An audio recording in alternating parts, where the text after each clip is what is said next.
Hello and welcome to the programme. A funeral has been held for a 17-year-old Palestinian who was shot and killed by Israeli forces in the occupied West Bank. Palestinian factions have called a general strike to mourn for Ahmed al-Fayyad. Another teenager was seriously injured during the raid on a refugee camp in Jenin. It happened in the same area where Israeli forces killed Al Jazeera journalist Shireen Abu Akleh last week. Let's go straight to Imran Khan, who is outside Damascus Gate in occupied East Jerusalem. Imran, what more can you tell us about the strike, firstly? Well, the raid happened in the early hours of Saturday morning, and that's where Amjad Fayyad, the 17-year-old, was killed by Israeli forces, and another was critically wounded. The operation lasted about an hour that we're hearing, but still the Israelis are mounting these nighttime raids on a much more regular basis than they have been before. Now, the funeral has taken place in the last couple of hours. The mourners saying that they will get revenge on the Israeli forces for this particular attack and this killing. One of the Palestinian factions, Islamic Jihad, has claimed Amjad Fayyad as a member of their ranks, and it's likely that they will intensify their fire. What normally happens is when the Israeli forces go into Jenin itself and then toward the refugee camps, there's an exchange of fire, the Israelis firing into the camp itself. And indeed, Jenin is where my colleague Shireen Abu Akleh was killed last week. Stay with me, Imran, because more than 50 US politicians want the FBI to investigate the shooting of Shireen. Among them is the Republican Congressman Andre Carson. He's tweeted the following: "The killing of Al Jazeera reporter and fellow American Shireen Abu Akleh was not only a tragedy, it was an affront to press freedom and to all Americans." He went on to add, "We need answers and accountability from the Israeli government." Well, as Imran just said, Jenin is where Al Jazeera journalist Shireen Abu Akleh was shot and killed just a week ago. And the channel continues to demand a rapid, independent and transparent investigation.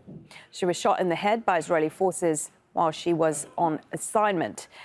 On the day of her funeral, Israeli forces stormed the procession, beat mourners, causing pallbearers to almost drop her coffin.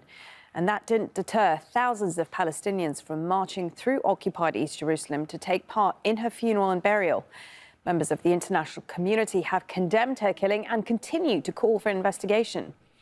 Abu Akleh was with Al Jazeera for 25 years, covering the story of the Israeli occupation. She was known as the voice of Palestine.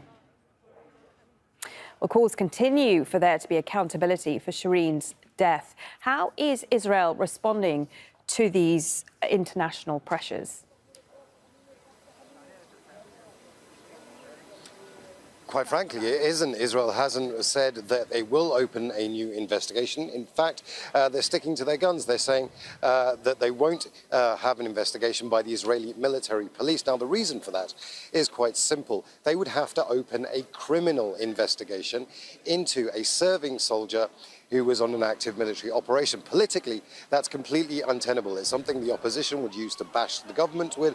It's something that would be very unpopular amongst the Israeli public. It's something that simply they will not do. But this international pressure is building. The Americans, like you say, 57 lawmakers have signed a petition to try and get the FBI to come and investigate.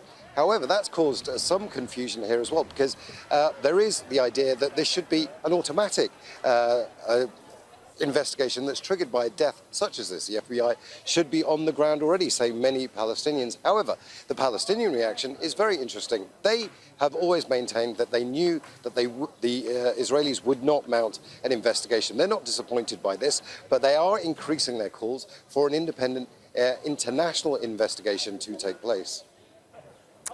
OK, thank you for that, Imran Khan, there from outside Damascus Gate in occupied East Jerusalem.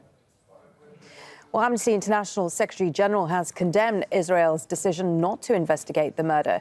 In a tweet, Agnes Kalamard said the following: "It's an additional violation of Shireen's right to life and a clear violation of Israel's obligation under international law. One amongst many," she goes on to say, "this is what repression and domination look like. Some lives simply don't matter."